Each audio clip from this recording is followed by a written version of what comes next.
Before getting to secondary school, I had like, let's say, 5 different career paths. So let's changing from one to one. Initially, I wanted to become a pastor because my dad was a pastor. Okay. I said, I think you can still fit the profile. No. Pastor Nat. No.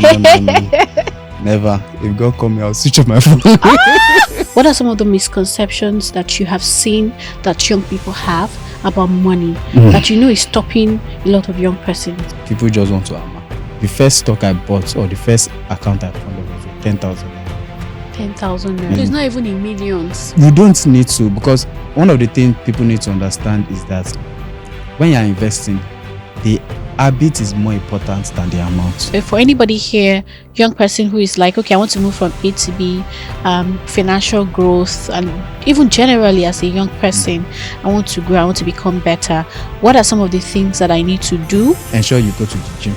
The second thing is that learn about money, have money conversations. And then the third thing, learn about marketing. If you learn these three and you build it, irrespective of whatever field that you are in, whether it's career, 9 to 5, whether it's business, you will excel. Welcome to season 3 of Voices with Victoria. This is where it shifts. We're going to be anchoring real conversations on deep truths, on strategies, behind the scenes, and many more with fabulous and deep individuals. My message is clear in this season. We don't have to have it all figured out. For some of us, we're winging it, but the most important thing is that you move regardless. And I've been honored and privileged to sit with amazing guests who will be taking us through their behind the scenes, who would also be sharing insight, strategies on how they're able to navigate their lives.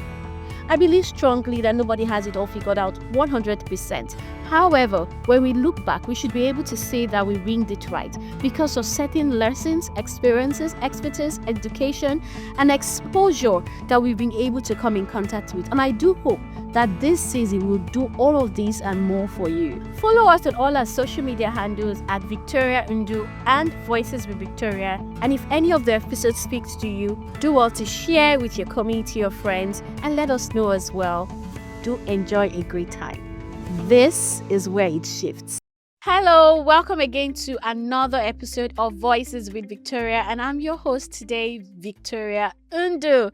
And as always, we bring the delight, the cheers to the studio. I am so excited to have with me here somebody who is going to be talking about what connects a lot of persons. In fact, I would say 90% of anyone who lives and exists in this world, you understand what it is.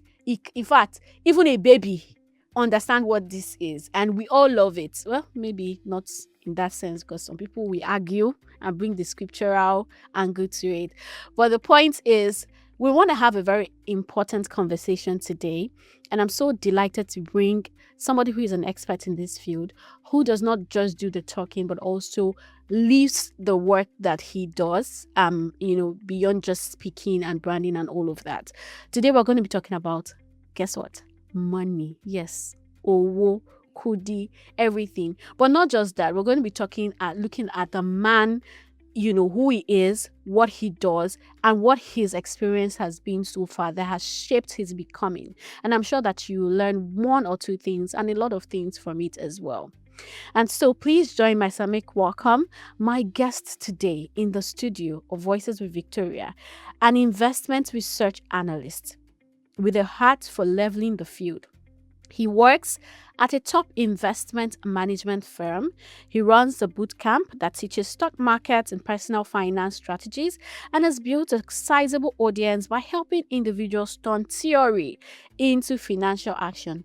We've been hearing about money, and a lot of us wants to make it. We're going to learn the how. This is the man that demystifies the how to make money. Please join my Samik welcome today, Nathanael Disu. Nathanael with the AE.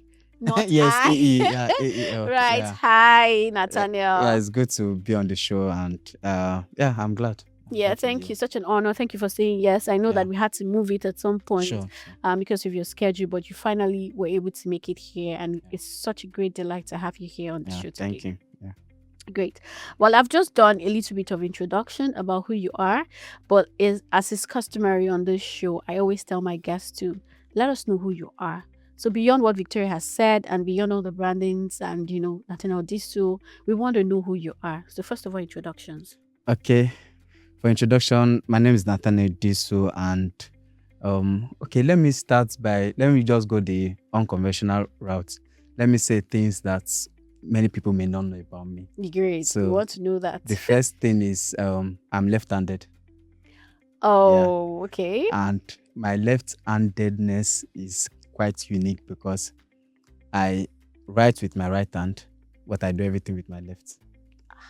And I pray that I'm kind of in war mode, so that they'll not try that thing for my son because we'll fight. So Oh, wow. in think it was kindergarten or so, because I was left-handed, so I was using left to right, and my teacher was flogging me. Not those yellow wooden ruler. So it was remember. So we started doing it repeatedly, and because it was school, my mom wasn't knowing. Because when we get home, we use there. So when she now discovered that there's something that is wrong, something is 2 plus 6 not turning to 4 in this boy. So I can't remember what happened, but she went to school to cause us. So the teacher was not like, he's not left-handed. Like, will you tell me? He's my son. I know that. Wait, I don't understand. So then I gave me a pencil and I said, Nathanael, write something. And I took the left hand to carry the pen. As the teacher just looked at me immediately, I just used my right hand. So what they did was to change. And the funny thing that it was just the writing that they changed. Yeah. Every other thing did not change. So that is. So now you're left and right-handed. Yes. So the only thing I use my right hand is to write and at times to eat, but instantly I will still use my left hand to eat. So I'm left-handed. So we'll have to come to that about cultural programming and how that affects development. Another thing is that I'm the second born of 4 boys. And second born of 4 boys. Great. And another interesting thing is that I'm the first to get married within my siblings. My wife is also the first to get married within her siblings, and she's also second. So both of you are twinning. Yeah, so that's great. That's good to know. Well, from the formal place, I work with an investment management company. I work with the research team, and everything I will do is analyze the markets, talk about money. So you're an investment banker. Yeah, not really investment banker, but still within that space. But everything I do is to tell individuals and companies, this is where to put your money, this is where not to put your money. So, do you also share money? I can share money if maybe you help me to get a deal. If you help me to get a deal, I'll give you a cut. Nathanael said he can share money anyway. It's just by the way. All right, so let's now talk, investment in terms of you personally. I know that for us this season is not just about a theme in terms of talking about money. We are also interested in your growth process. So how exactly what did you study? Okay, I studied geophysics in university. Okay, now come on, imagine what's the relationship like? How did you transition to become this person? Okay, it's a very interesting story. Tell us. I don't know if I'm the only one in this phase, but before getting to secondary school, I had let's say 5 different career paths. So let's changing from one to one. Initially, I wanted to become a pastor because my dad was a pastor. Okay. I said, I think you can still fit the profile. No. Pastor Nat. No. Never. If God call me, I'll switch off my phone. I don't have. I prefer let me be the marketplace person, but to do pulpit, no, I beg. So, but you can be a pastor in the marketplace. But not to be shepherding people. I beg. I don't have that tolerance. That's what you think, but it's okay. No. Don't worry. You can be like Moses, but it's fine. So after that, I wanted to become an accountant because my dad was an accountant. Yeah. Then later on, when I was to enter, this thing when you have to enter SS1. I don't know if they did it in your school, but more like there was a pre-class before SS1, so you would do both science and arts and everything. Then later they will not tell you that you should now choose which one. So they've always known that I'm kind of bright from school, like even at home. So everybody expected that I would do science. But so and that's a very wrong thing. I think that it has changed now. Yeah. Then somebody that is bright, they'll just think that you must do the art. They didn't see arts and commercial as someone that is intelligent. So, but when I saw chemistry and physics, like, not me. So I now switched to commerce. So now I go to like but you're supposed to do science. I beg, I don't want to. Nah, it kind of encouraged me. So later now kind of focused on science. And because I was no boys now, then we'll be playing game and everything. So said I wanted to do something computer related because I like games and I still like games now. Then later on, I said I want to own my own filling station. Though that dream I also have it, that one I'm still going to have it. So and that one is bringing money. Yeah, constant money in our cash flow. So I wanted to come own a filling station. So because I said that when I was to write JAM, so initially because now secondary school now you want to follow your friends. So all my friends were either choosing Unilag or Covenant, which I say I'll do Unilag or Covenant. So my dad was like, Covenant money is not Covenant, So so because I said I want to have a petrol station of my own. So and I said that I would study petroleum engineering. Then my dad, then I don't know whether they still do it now, but then there was this JAM brochure that has universities and everything. So I don't know what entered my dad though. So because I said I want to study petroleum engineering, I went to look. So there was now one school that was, because I finished secondary school 2011. So the school started 2009.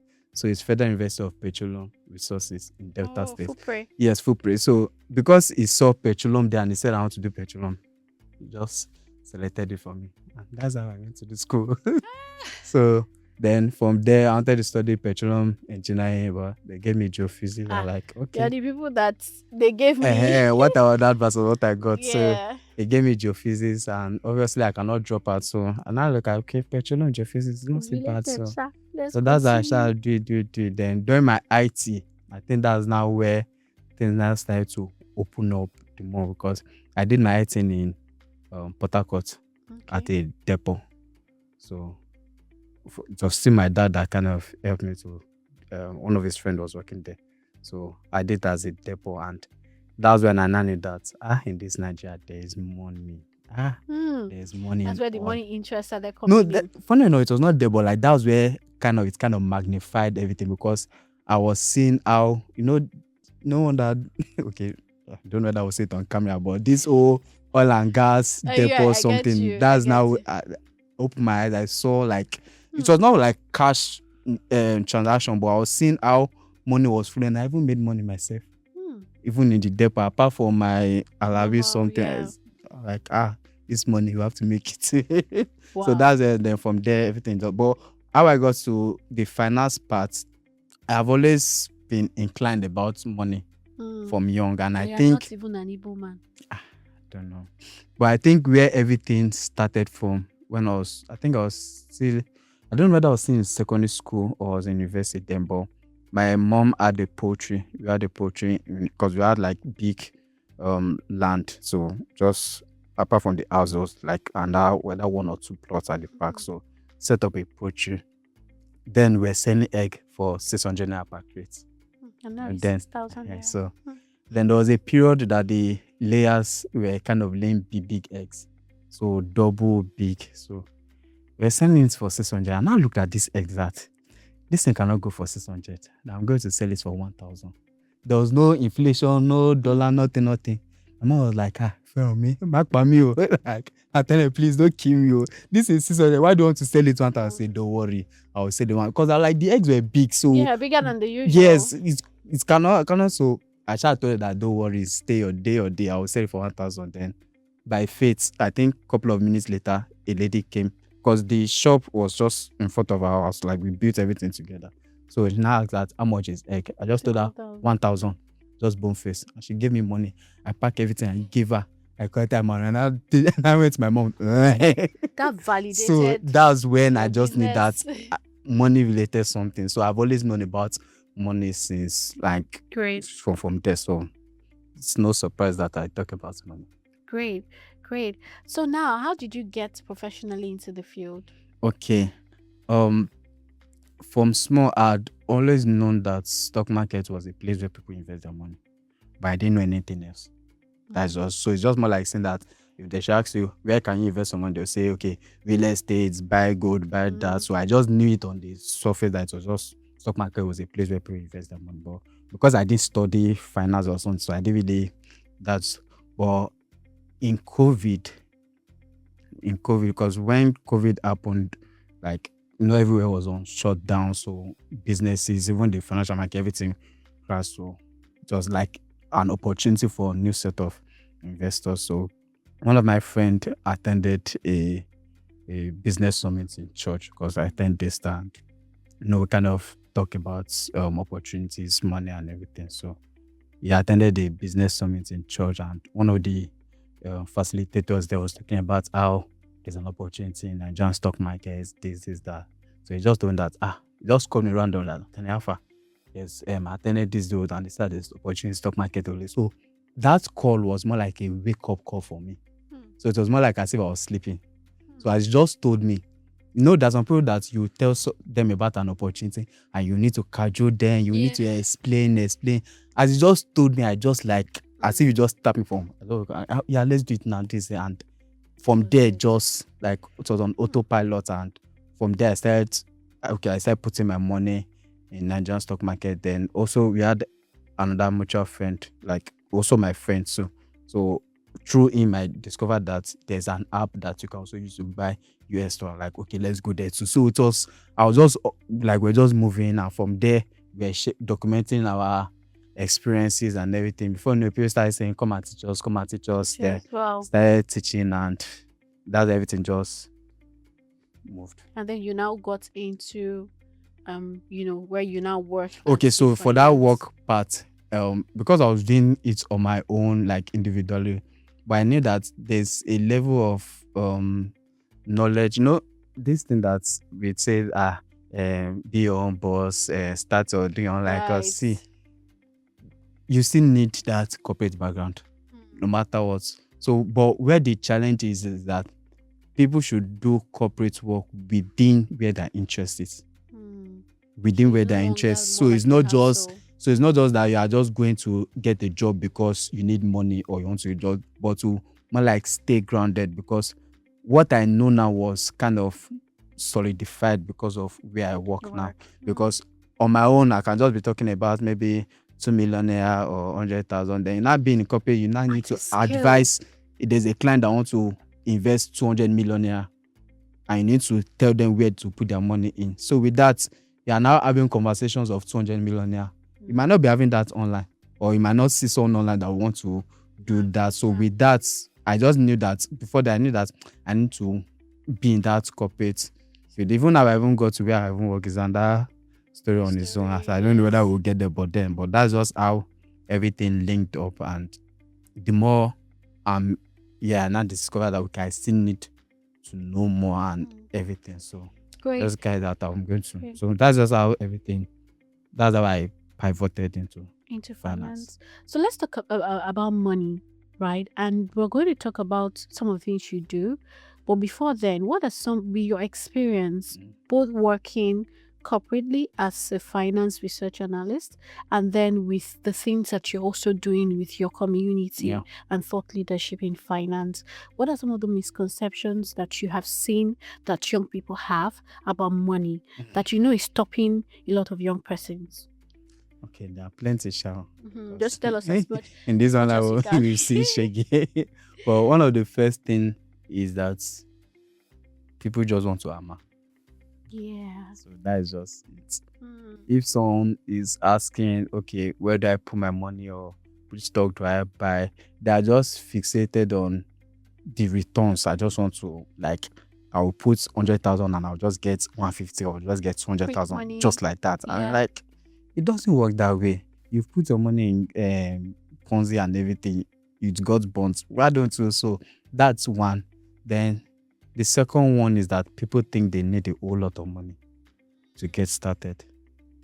They need a whole lot of money. When I started my investment, when I told you of I think I haven't shared it online recently. The first stock I bought, or the first account I funded, was with 10,000 naira. 10,000 naira. In 2020, 10,000 naira. That was the first one. So then that was I think April 2020. Then when I moved into US stocks and July, I funded with $100. Although as at then it was just 45,000 naira. Hmm. So from 10,000 naira, my next for my next investment I used 45,000 naira. Then from there, and I started So putting. it's not even in millions. You don't need to, because one of the things people need to understand is that when you're investing, the habit is more important than the amount. Hmm.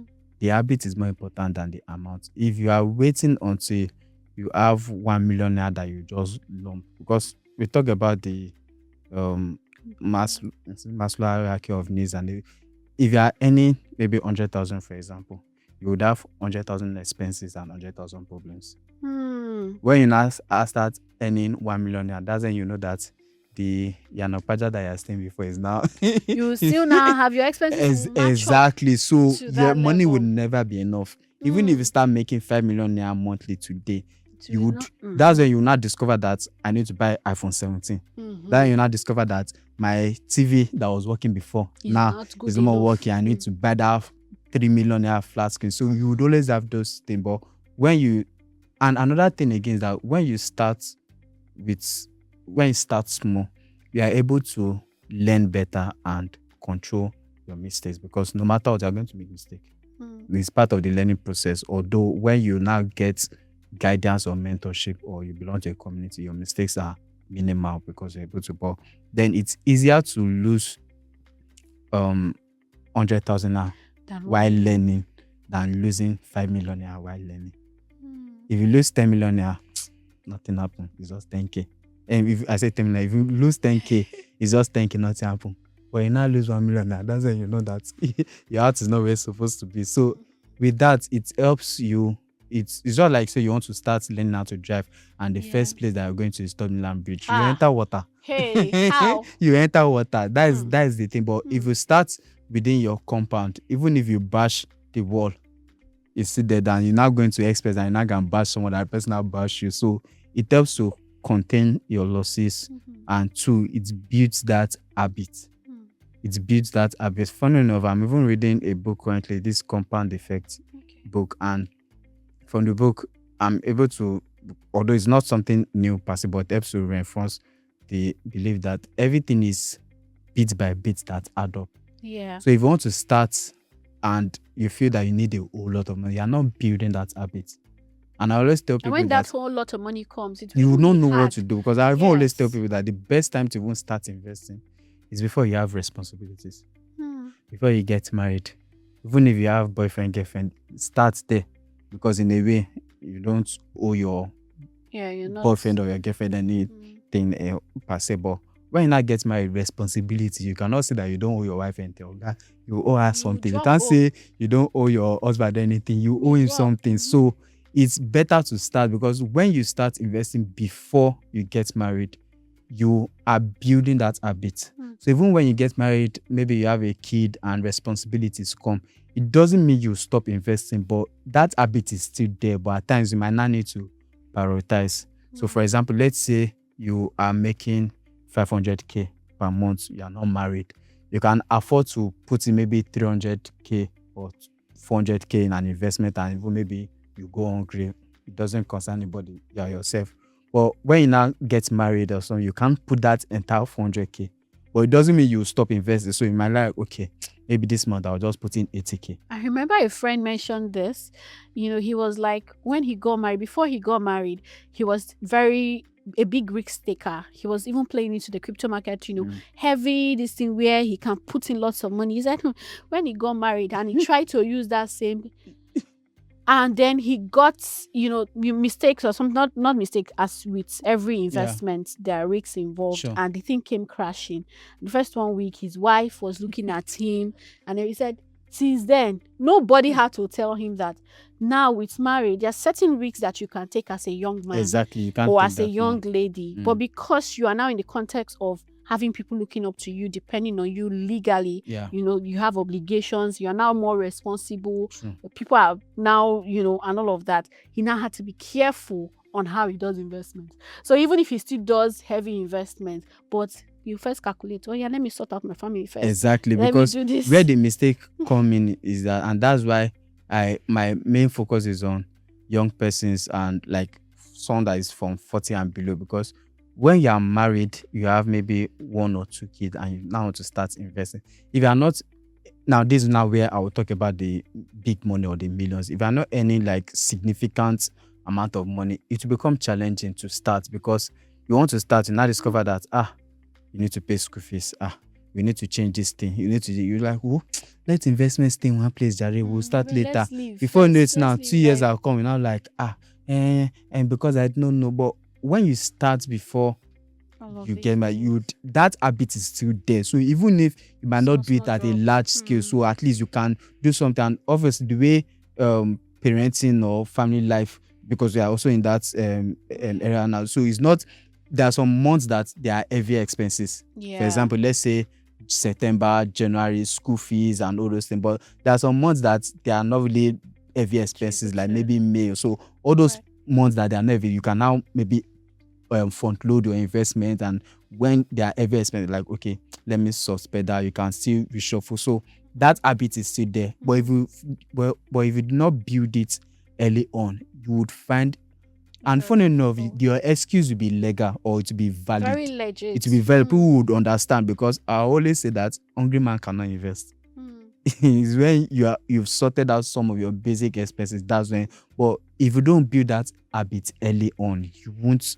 It will. You would find valid reasons or excuse not to start. And before you know it, now 5 years, couple of years, and you'll be like, I don't know anything about money or this, but. Always opportunities. I like that you mentioned marriage, because that was supposed to be the next question, but I will still ask it, even if I feel like you've touched a bit on it. How has partnership in terms of marriage, how has that changed your views about money, about risks, about priorities, and all of those things? So in terms of marriage, I'm fortunate because obviously marriage is one, will I say, era of one's life that, well, is a delicate topic, but let me just say that it's one era whereby you have the opportunity to choose. You can decide who you want to be with or not. You cannot choose your parents. You cannot choose your sibling. But marriage, you can decide that I don't want this person or you want this person. So I was fortunate enough that, well, I'll still say fortunate enough that the kind of person that I got married to is someone that is, let's say, money inclined. Funny enough, I was one that even thought that. Well, hey, look at you, mentor. She came for one of my boot camp, the 3rd edition, and from there she says she knows to go again. Yeah, you too. She's gonna marry her coven. So, I always wanted someone that was money inclined. Like, might not really have all the knowledge about money or something, but someone that if I say, okay, I'm putting money for this thing, you not question me. Not like you cannot question, but you're not like, no, this, when it comes to marriage, there are some things that maybe one partner is more financially intelligent while the other partner is not. So it can always cause. Yeah, because can two work together? Yes, so you don't want a situation whereby you give this person money and is like exactly, or maybe mismanagement. So I was fortunate enough that the person that I chose to go to marry is someone that is in that. So funny, she was also, or she's also an online person, so she was also making money also. That money aspect is not something.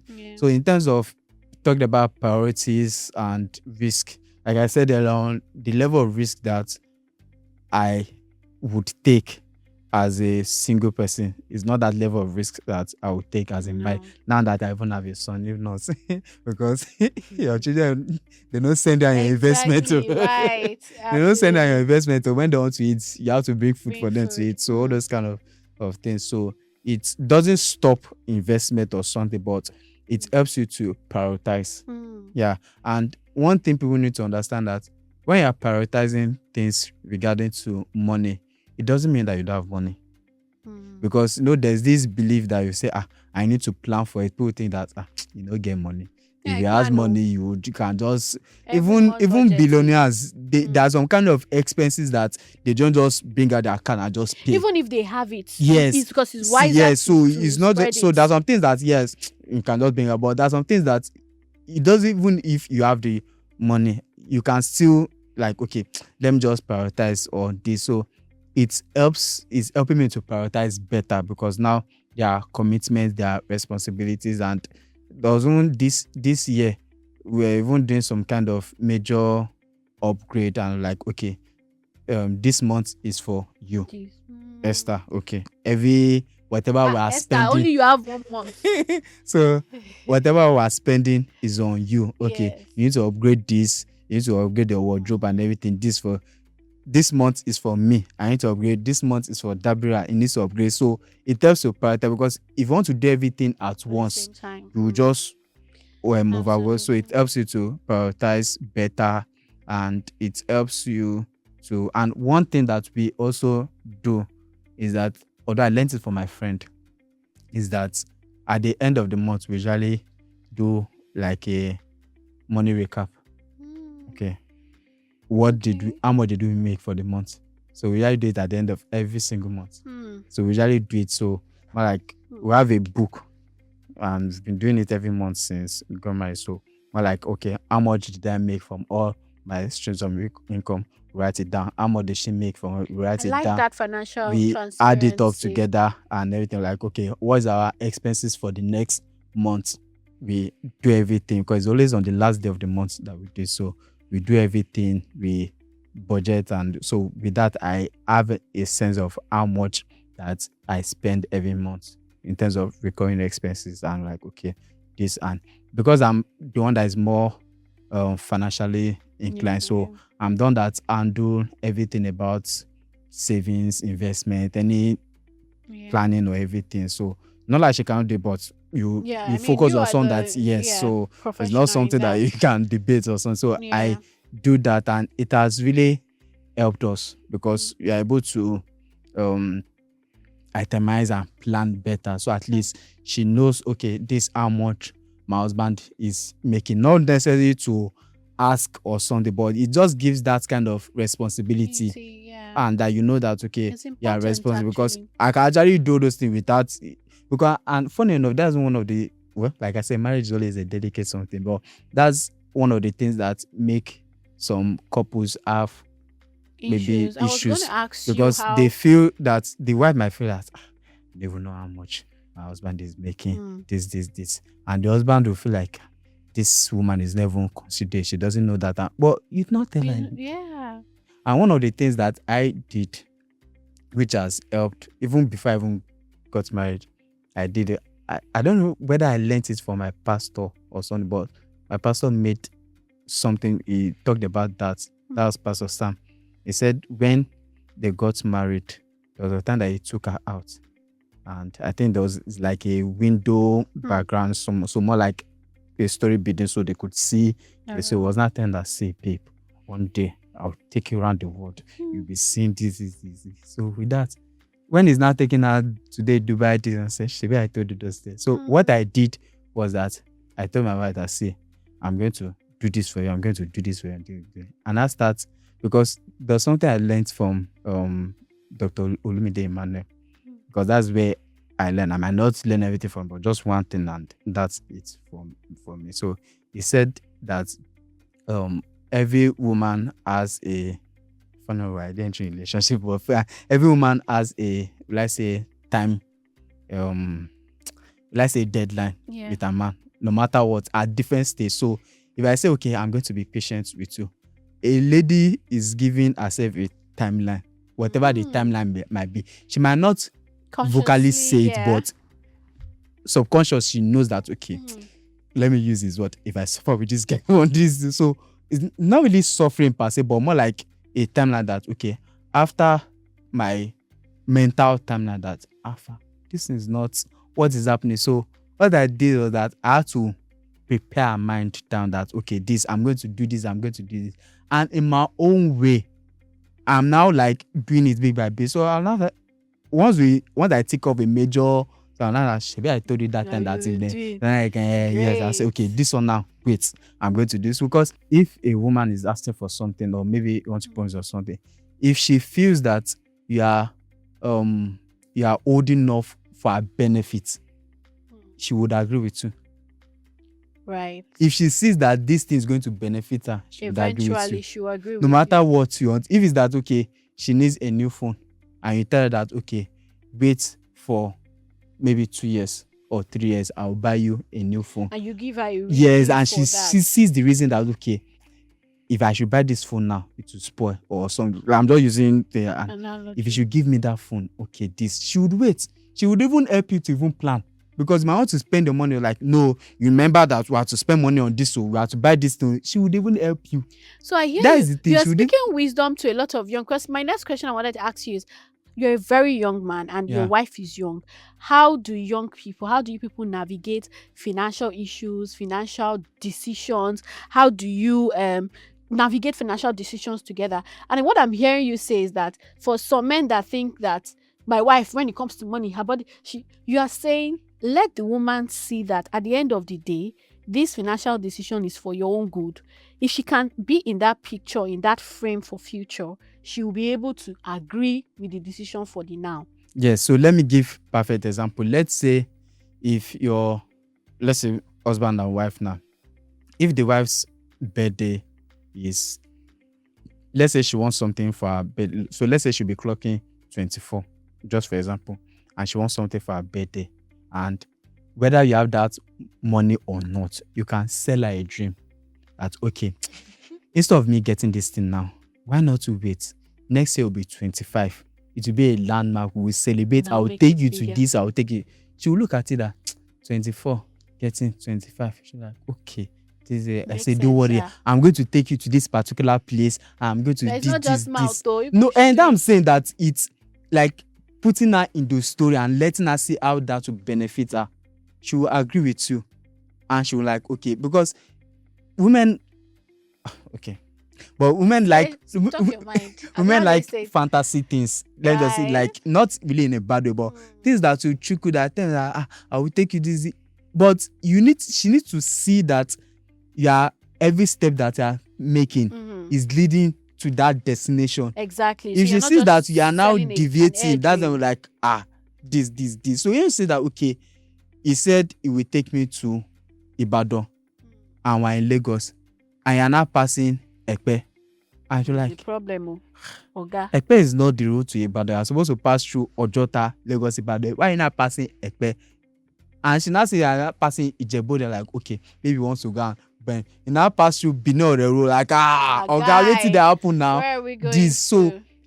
if she sees that every step or every decision that you make is to her benefit, now, it being to her benefit doesn't necessarily mean that you are working just for her. You see benefits from, but more like let her bring her into the picture. Because one of the things that men, when it comes to finance and marriage, is that because we are the head of the family, all those kind, we just kind of want to do things on their own without involving. That's where doubt will now start creeping in. Like, we don't even know how much he's earning. No, we don't know whether is the money that he's making now is using it to go and build one house for one side chick somewhere. You never can. Yeah. But when she's seeing that everything is she's benefiting from it, you are bringing her to it. And one thing is that women are nurturers. If you give them something, they would help you keep it well. They will help you grow it well. And that's why women, in terms of childbearing or something, once the man gives the woman will multiply it. And so if you carry your woman along and bring her into the picture and let her see that this thing is benefiting her, not in a selfish way, but like she sees how this thing, yes, helping her, even if she would hold on, even if she would sacrifice for some things, at the end of the day, she sees. That's why even our parents, when maybe one of this child wants to jackpot or education or something, a mother can sacrifice, knowing fully well that, okay, if this thing plays out well and this child is already making it to benefit. But if she see that there's no hope in this thing, she will fight. Exactly. That is the so thing. There's this controversial statement of don't build with him, because they've seen situations where women build with their spouses and then and things work out well, and at the end of the day the spouse will go back, and all of those things. So I want you to adjust. These are controversies. Yeah. Tell me what you think from your own financial expertise and maybe personal beliefs as well. And the second one about the love of money is the root of all evil. And then the third one, because you mentioned transparency, on if you show a woman your account, or if you are so transparent with her, or you're so truthful about when you have and when you don't have, she can use it against you. So let's Okay. just One thing that will sum everything up is that just, let's say, pray to be fortunate. to marry a good person. Not really good person, because it's not really good person, because a good person can do something bad. So because goodness is being a good person, there are different aspects. Good in what? Right. That's just it. Some, they can just be good maybe in character when they are with a particular person. Some, they can just be good when it comes to, so it's not just all around that. Pray to be fortunate, because you can do everything and it backfires and be like, how come? How? You can do everything, eat all the buzz, and it doesn't just work around. Be like, but I prayed, but I did it. So one, pray to be fortunate. That's just it. Then the second one, in terms of building with a man, it's tricky, and that's why you started with just pray to be fortunate. Funny enough, while me and my wife were dating, it was a long distance relationship. I was in Lagos, she was in Benin. So I had to sell her a dream. You are a market now. That's just So it. spicy. I had to, and I was intentional about. Funny enough, one of the things that I did, I don't know if you've heard about this, but there's this particular school of thought or saying that when a guy and a girl are in the dating phase, the guy will be pushing you, will be doing something. When they now get married, you just, funny enough, I actually did I'm doing something like that, but God will help you. it's not intentional in this. It's not actually it's a bad thing, but Yeah, I get it was an you. habit that I trained her for, and now I'm let's say loose guarding. Slacking, yeah. So when we're still dating, because it was long distance, I needed to ensure that one, there's no doubt, because it's long distance. Yeah. I didn't want her to nurture some doubts. You get, so one of the things that I forced her, not forcing a good way, or let's say trained her to do, is that we are doing video calls. Okay. So it was not just chat or talk, it was video calls, and in as much as it's not connection. physical, but at least it gives that Helps, semblance of yeah. this. And another thing that I did, which I said I was kind of slacking, is that wherever she goes or something, if I see that she posts a picture of maybe at an event or something, and I not see it, I would fight her, in the sense that you're supposed to send it to me first before. I should not go on your status of Facebook. I will not see one like, when did she go for this event? When did she do this? So she have to send it to me first. When she not send it, then she cannot post. So at times, maybe I would be at an event or something. She will not see, maybe even because we're both doing stuff online, so maybe they invite her for something. At times she will not say like, you did not tell me about this thing, no? And you posted it, I'm like, sorry, we had this. So so that's one of the things to imbibe that. So the part of building with someone that either don't build or not build. One, you need to have the right character. Like you yourself, that you want somebody to build with you. Can you build with yourself? There's one particular one conference that I saw couple of time ago, that can you marry you? And then another one Can you that marry says you? that you are writing checklist or something. Can your what's this word though? Can your the person you want, can your spec? Are you your spec? Yes, are you your spec? So how do they say so it? that's kind of building with you. One, you need to ensure that you have the right character, because you also need to know what you want in a lady, or what you want in your partner. Then it will help you to know how to build, because building is, what are you building? When it comes to finance or money matters, I ensure, because I know that is my strength. So I needed to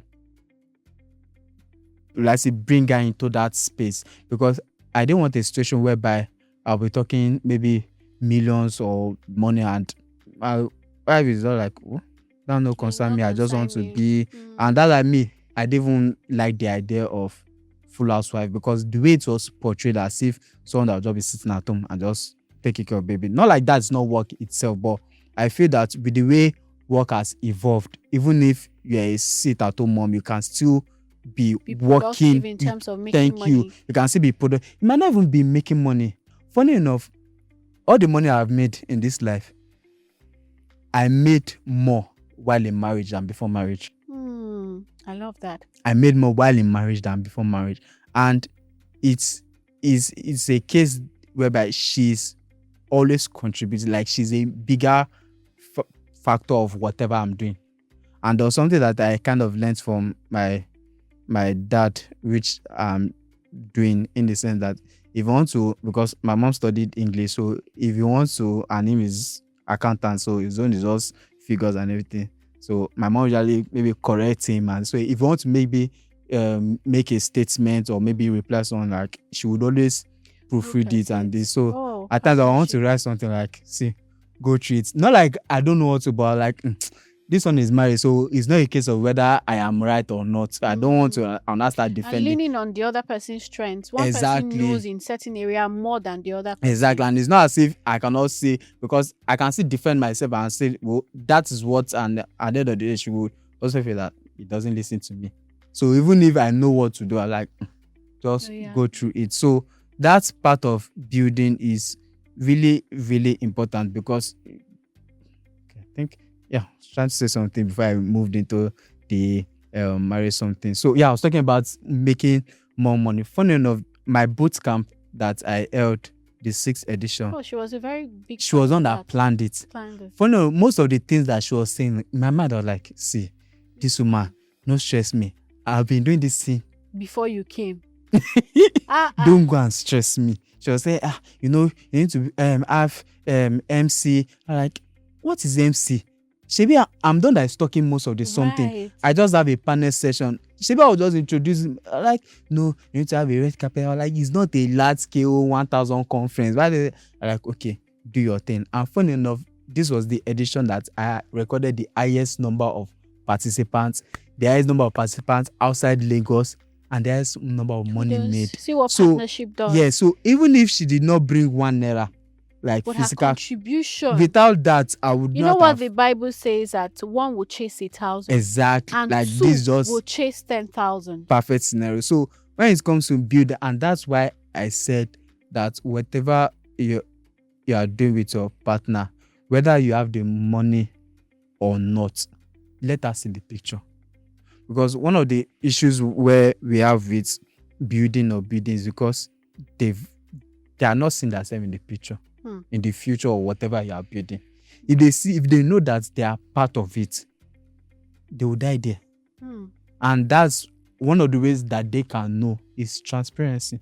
Yes, very important. Transparency. That's why even with our investments, at times I'll just tell her that our investment has already reached this level, or I've now hit this level. Because while at the beginning of this year, I had a target for my Nigerian stock investment and my US stock investment.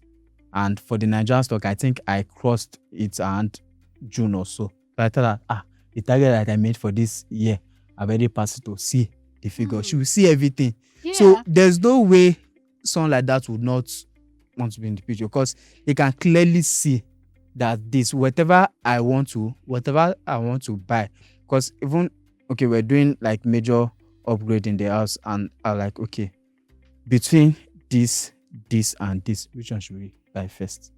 Like, okay, let us buy this. We're like, if we don't buy this one, this, because I think we wanted to change one particular thing, but our gas cooker was already faulty. I was like, see, it's better we get this thing now, because you don't want to be in a situation whereby maybe in the evening our utility will pack up. So I'm like, it's true. And I just go and buy it. Even though if it was not the majority priority, I was like, if we should wait until this thing packs up, we're going to affect ourselves. It's not so those conversation, money talks, money exactly. Conversation in I always tell people marriage. that always be comfortable with money conversations. So planning is not about whether you don't have the money. Because I was not telling that, see, this thing that I want to, the money is there to do everything at once. But if you do everything at once now, it's not wise. Yeah. So you need to plan, and it helps. Bringing the person into the picture will make her build with you, because she knows. It's just like corporate world now. Maybe you give equity to some staff. Yeah. They are going to die there because they know that they are benefiting from this. The growth of the Exactly, it's their own also benefits. When dividends are being paid, they will die there. But when they feel that our company is making 5 billion naira profit, bonus would never get, salary that never increase, they will not be. They'll just check out. That just waiting for when they. Another So that's how opportunity. it is. So the building and The love of money. So the love of money, Bible said, is the root of all evil. But people usually confuse that with money is the root of all evil. Money is not the root. They say the love of money. And when you love something, you can go to any length for that thing. Right. For example, now, you have a daughter. If maybe your daughter is in the, let's say, a fix or something happen, you can do anything that, my daughter care, this. You can do anything because you love your daughter, so you can go any length. They like, let them beat me. No, you will not touch my daughter. This. So when the Bible says that the love of money is the root of all evil, is that when you love money, it pushes you to do some things. If you look at all the criminal activity, both in Nigeria and in the world, everything is tied to money. Although some might be about, okay, if the world might be about maybe power, or let's bring it to Nigeria. Everything is money related. Somebody goes to go and rob. Why? Because the person doesn't have money. So when the Bible says that the love of money is the root of all evil, because that's where everything starts from. If somebody is financially empowered, hardly will the person do evil. Hardly. That's what I think. Somebody made the statement that it brought about a bit of controversy, that a poor man is not a good man. You don't know the goodness of a man when he's poor or when he is in poverty until he is rich. That's when 100%. You know. Because said a rich man is more of a better man or something like that. 100%. Because there's one, I think there was something like that. There was one pastor that said it in one of the reels that I watched. Like, if you are not wealthy, I can't trust your so it was not really talking about advocating for wealth per se, but like, you can't say that you are holy until you have money, until you can fund iniquities. And you decide not to. That's when I know that you are actually holy. Because if you know really, maybe if you are just making 100k a month, or maybe minimum wage, you can't have side chicken in Abuja and in Lagos. Can still do it though. No, like you can't, because you want to bring that girl to Lagos. Right. You don't even have the money to even fly her. But if you have the means that, okay, next available flight, come and meet me in Lagos.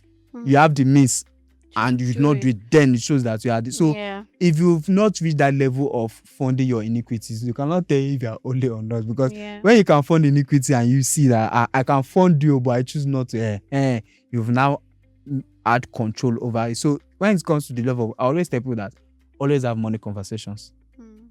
Enjoy money conversations. Because when you have money conversation, because that's the tricky part about maybe Christianity and money, because they feel that the love of money is the root of all evil. So don't let me talk about. But you need money for every single thing. You need money for every single thing. Without money, nothing can work. Without money, you can never spread the gospel, because you would rent this, you rent that, you buy this. So money is needed. Absolutely. Money is needed. But when you have the right money conversations, and because that's why people will always say that when you have money, you can give advice, or because when you are financially stable or equipped, that's now when we can hear your voice. And when you have the right mindset, you would be able to use money better. Because there's something I learned from one of my role models also, that everything in life is subject to your definition of it. Is what to define that thing is that. So everything is amoral. It's neither good nor bad. So it's what to define it is. So if you define money as something that is evil, you will use it for evil things. But if you define money as something that is good, you would use it for good things, because the truth of the matter is that both the wealthy and both those that do good and do bad, they leverage money. So it's still the same thing. So the same 1 millionaire that you can use to take care of yourself and look good, and that person can use that same 1 millionaire to buy weapons and use it for bad things. So the 1 millionaire is not the issue. It's when it comes in contact with the person that now becomes an issue, and money must come in contact with somebody. It's just like, okay, let me go to the scripture part. When it was when Jesus casted the demon from that from that man, legion. So they had to, because they can't just stay in isolation, they had to go somewhere, just enter pigs and just. So that's how money is. Money moves from one it must go from place to. So if that's why they always say that if you don't value money, money will leave you and go to the person that values money. And that's why they would also say that when people always talk about something that you have money, why don't you give to the poor? That they will say that Dangote has so billions that they can cure world hunger. If they should scatter out the money equally, it will still go back to those who, because you that, okay, let's analyze it. Let's say we have 300 millionaire and they share the 300 millionaire across, or let's just say national budget, now they share it among everybody. Divide the national cake. To everybody. How the money would go out to the owner, that the person that is not financially intelligent, he has his own share of maybe 10 millionaire. He uses it and buy iPhone. The person that is sold, that he bought the iPhone from, that person has value, he's selling something, so he has collected money. You use it to lodge in Transcorp. Tony Elumelu has already collected money from you. You use it to buy shoe. At the end of the day, exactly, you've given your money back to people that value it, because those ones are selling something, they're offering something to the market. But when you offer something, you will collect money from people. So that is say that your money is in the hands of somebody, because you are not creating money. You are not, even if CBN prints money, they are not printing it and giving you. It's the value that you render that will ensure that you get a share out of that money. So it's all a function of the individual. It's the individual that determines how that's why it's always good to have money conversations, because when you don't have money conversations, you are never confident about money. You hear someone talk about 1 millionaire till today, sad as it may be, but that's just the reality. There are people that they still feel like earning 100,000 a month is like a big deal, or getting 500k is a big deal. You will not blame them, because they've not been in that conversation. Even in this Nigeria that everybody's talking about minimum wage, in Lagos, there's people that are earning millions of naira from 9 to 5.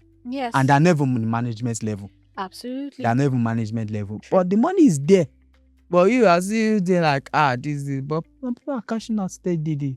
It's all about value and information. So we're going to talk to young people now, because we also need to balance the conversation. But I need it in two ways, because some people are like, oh, money. And then many young people are under pressure to want to, especially with this advent of social media. And there's a lot of pressure. You see people traveling abroad for vacation, getting the latest iPhones. And okay, even if not on the material things, at least money to be able to even do good, and some young persons are under pressure to want to make money. I want you to speak to that. Then also speak to the point of telling a young person, this is how you can make money. These are some of the steps or principles or ideas or mindset that I believe that can work for you. Okay, so that question, the answer to that question is actually tricky, because this is why I say it's tricky, and that's one of the reasons why I don't really talk about making money.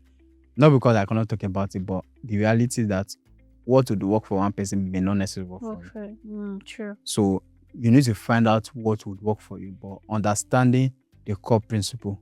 And what is the core principle? Offering value. Yeah. Irrespective of what you do, if you are offering value, you will make money. If you have a job, it's because you are offering value to that organization. That's why you are being paid a salary. If you just come to the office and you just watch film and you go back, do 30 days, you don't have a job, because you are not offering anything. You will not get money. So irrespective of that, different things, one of what my mentor usually said, that even a stupid person can make money. Mm. So there are diverse things. You can even do bets and you make money. You can do, well, although in the bad way, you can do gamble and you make money. So there are different ways you can make money. But the true and legal and moral way to make money is offering value. So what value are you rendering? Just like the example that I gave earlier on, that if they should spread all the money equally, the person that is selling iPhone is offering value, is feeding to your fantasy. You've bought iPhone. The person that has a hotel is feeding to your fantasy. You've slept in that hotel. He has collected money. The person that is selling shoe. So these are different things. So because another thing young persons are always fixated about is that, and it also plays in investment in the bad way, is that they want you to just prove it, like tell you that if I should take 5 steps, I must, like, that's why people are criticizing rich people that you just say work out. They want something that you, and that is not how things work, because I can give you the 5 steps to making it. And you will take that 5 steps and you will not still make it. Oh, that's true. And somebody can just take 3 steps and the person has made it. And you will wonder that he said 5 steps, I did not make it. Not knowing that apart from value creation, there's character also. That one is there. There's attitude also. That one is there. There's gratitude also. That one is there. So these things also play a role. So it's not just about offering value. Okay, now you offer value. You are selling iPhone. I'm selling iPhone. But I'm making more money than you. I wonder that it's not still the same iPhone. Yes, the same iPhone that you're selling, but me, I'm selling something else. I'm selling relationship. My customer that bought iPhone for me is having naming for his son. I went there to pay a visit. I dropped diaper. When the next iPhone comes, he will come and buy for me. But you sold iPhone. You don't know where your customer is. So, me as much as we're selling the same product, at the same time, we're not selling the same thing. So when it comes to what young people can do to make money, one, offer value, or have that at the back of your mind, value creation. So what channel can I create value? The second thing is to leverage social media. Yeah, leverage social media, because we won't choose social media that we had this conversation. Leverage social media and be known for something. Be known for something. Have something that you talk about, and also what you are known for, it should be something that people can pay for. Yeah, okay. Because you can be known for something and there's no market in it. You just be talking. There's something I just used to, let's say, throw jabs or something. But all these ladies that do NGO, that they say, okay, we are doing part the get child on the streets. And there's money inside too. I'm not saying there's no money inside. I feel like there's money in everything. Yes, there's money. Yes. So where the challenge now is that you say you should come and part the get child. There's no problem with that. But every get child will always need part. Even 10 years from now, they'll still be so. So you say we should come and part the get child.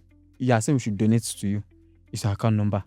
The same part the get child that you are doing, another person is doing the part the get child, and some brands are sponsoring it. Okay, I see what you mean. Yeah. Some brands are sponsoring it. So you are doing the same thing, but ensure that what you do, it has the ability for you to make money, in the sense that you can sell something. Idabasi just did a Guinness World Record something. Other people will do Guinness World Record. But at the end of the day, the fame that she's getting, she's leveraging it. She's selling her cooking class. And that person can do the same to get a record, and she's selling her cooking class. She's having brand partnerships. So in as much as she was not paid to do that record, but based on that fame, she has leveraged it. She has built a brand around it, and now she's making, or she would get money from it. So whatever you do, ensure that there's a market for it. There's something that people can pay for. Because you can be talking, people can be giving valuables. Deep value. Yes. At the end of the day, I don't say no money. And you now say, okay, come and buy something, like, Shebi is value you've been giving us. Why you now say we should come and pay? So as I giving the value, let them know that, okay, I have something that I can benefit from and everything. So that then, offer value and find out what works for you. Because like I said, I can say, okay, maybe you should do affiliate marketing, and it's not affiliate marketing that will make you money. Let me use my brother as an example to drive home this point. when I was trying to, let's say, find my feet, when I mean find in terms of, okay, I need to start making money, and I discovered that, okay, as the elder brother, I might not the eldest, but elder brother, I might not have maybe 20,000 now to be giving you as a labor. At least if I can show you how to make money, you'll be stable on your own. I can maybe occasionally give you something. So I thought that, okay, because then I was trying to learn affiliate marketing, but the affiliate was not affiliating. So I just thought that, okay, try this. I don't know whether it will actually work for me, but at least when you're in the process, you would learn more. One, you'll be exposed to a different world view, and from there you can try to find your way. It started the affiliate marketing. The affiliate was not affiliating. Well, the person that he learned it from discovered that one is doing forex. So, and that's okay. You should learn it too. I didn't tell him to do forex, but I was learning it, and he picked up from there, and that's where he started making money. So but in the process of learning one thing, yes, he discovered another thing that he could learn. So just keep until tomorrow, he still respects me, because if I didn't show him that pathway, he would never be in that conversation. So in as much as I didn't tell him to do forex, that's where he's getting headway from. The one that I said he should do, it did not really give him headway, but at least it was from there that so if I say you should do this, it might not really, but at least it would expose you, and from there you would always find your feet. The main thing is to start. Once you start something, you can always navigate. You can always navigate until you find out the one that eventually works. So as we bring this to a close, in just quick steps for anybody here, young person who is like, okay, I want to move from A to B, financial growth, and even generally as a young person, I want to grow, I want to become better. What are some of the things that I need to do, or communities I need to belong to, or how can I invest? If there's anything, just Okay, I think this thing I thought about it couple of years, but like back, and I was like, okay, if now that I have a son, if I'm to, this thing that we always say that if you had known at the beginning, what would you have done? Okay. And or like younger version of yourself. Yes, younger version. Or like, if I should, when my son starts growing, what are the things that I wish I learned earlier on that I can really imbibe in him from small? Now, well, I believe it might still work for a female. But this one just specifically, not specifically for me, but just because there's some things that has to do with the male gender. One is that, in no order of priority, one, ensure you go to the gym. Okay. Now, the reason is that I didn't start gym early. It's just this year that I went to the gym for the very first time in my life. Are you seeing transformation? No, okay, I've been seeing progress, but I feel if I had known, I would have started maybe 5 years. And the purpose of gym is not just to whether build muscle or something. One of the things you learn when you go to gym is that, one, you learn discipline. Because if you want to burn belly fat or if you want to build muscles, it's going to be hard at the beginning.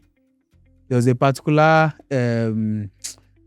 fitness exercise, something that I'm doing now for my tummy, because because the star she's over she's probably like, see, calm down. So it's something that I had to roll in on the floor. When I started that thing, I could not do 5. I could not.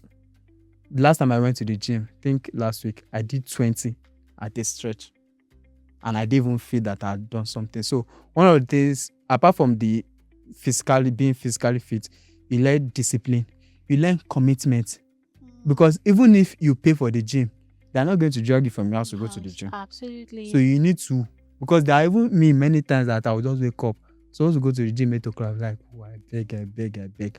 But you have to. You have to stay committed. So if you are doing that, you are learning commitment, that this is not going to be easy, but I have to do it. Discipline, commitment, and also endurance. Because you are trying to maybe build muscle or something, like, it's hard, and the coaches will like, yeah, do more. You have to learn it. Well, when you learn this thing early, when you go to the gym early, you start learning this character. Habits. Yes, you can also translate it to every other thing that you're doing. Because you know that if I can stay commitment to build this muscle or to burn this belly fat, this is not hard. That is one. The second thing is that learn about money. Have money conversations. No matter what to do, if you don't learn about money, because you might think that okay, I don't, even those, it will surprise you that even those in banks, those that work in bank, those that work in investment house, they don't really know about money. It will shock you. They are in the world, they like that, do this, but like, what of your own investment? Like they don't, or like, I want to have investments. Even in the office itself, I'm like apart from me and my immediate boss, cause like it's subsidized something. Most people don't really have, like they're not really active in invest. I'm like, what are people doing? How will you be in the water and allow soap to be in your eye?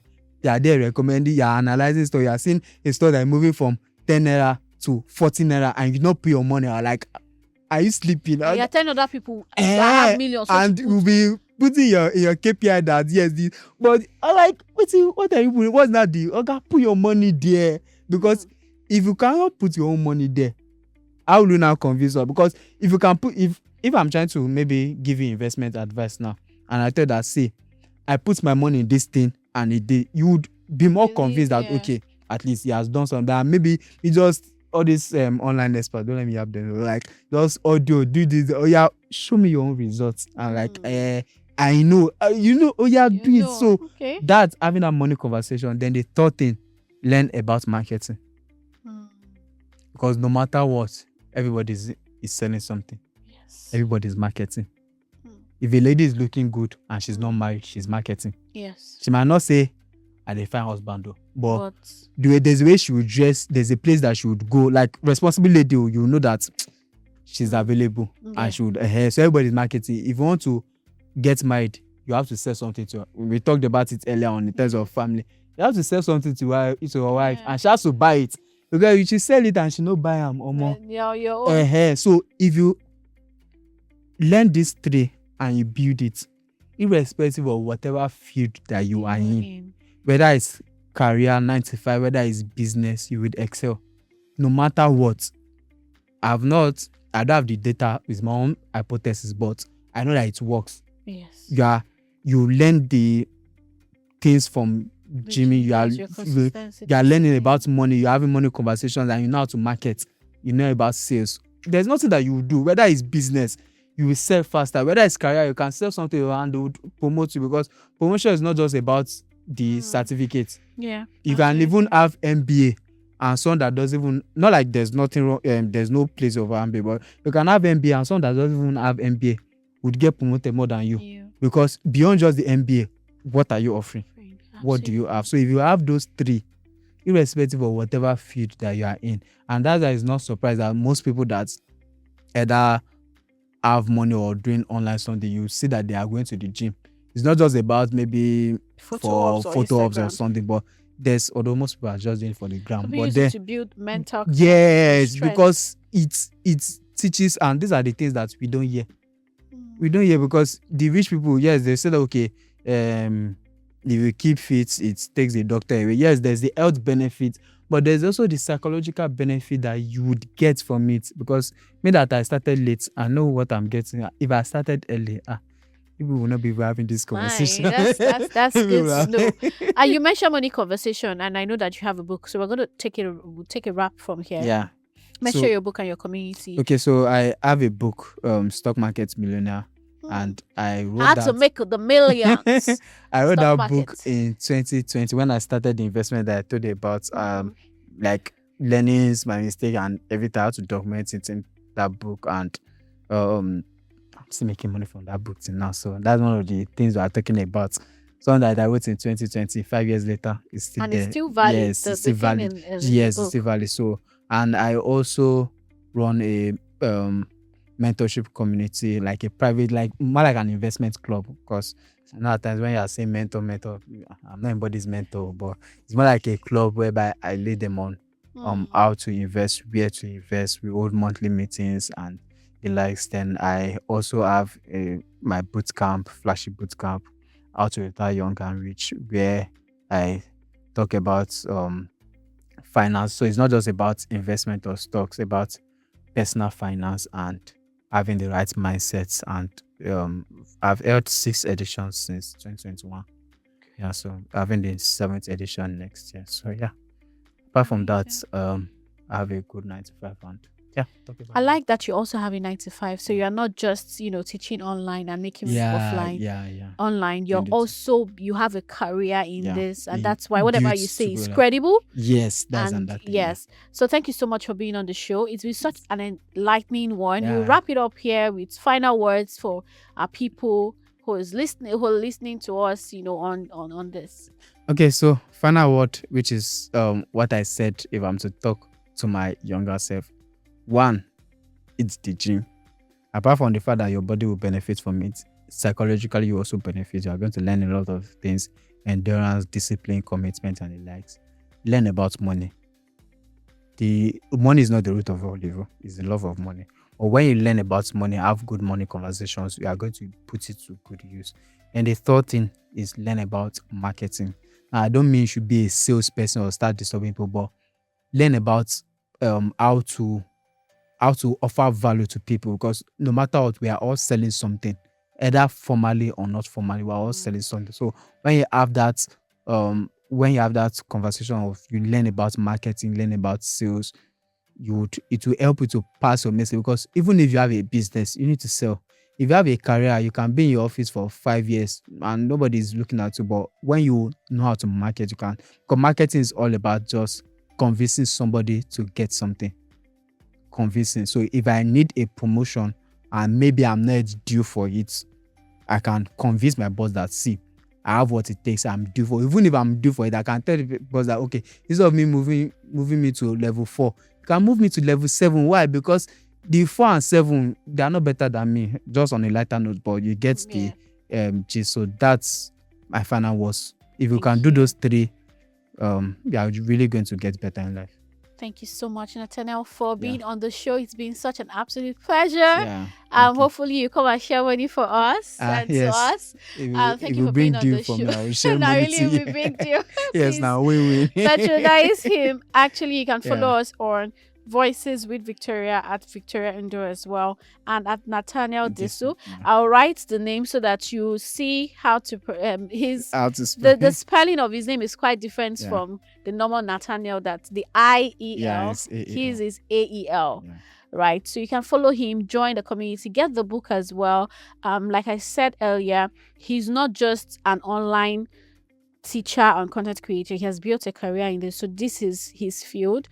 He works for one of the top investment or companies in Nigeria, and so you can take his words to the bank. Thank you so much for being on the show. Please do well to like, subscribe, share, comment, tell us what your favorite points have been on the show so far. Until next time, do well to have a great time. Thank you so much. Thanks for watching Voices with Victoria. Please like, leave a comment, subscribe, and share. Cheers!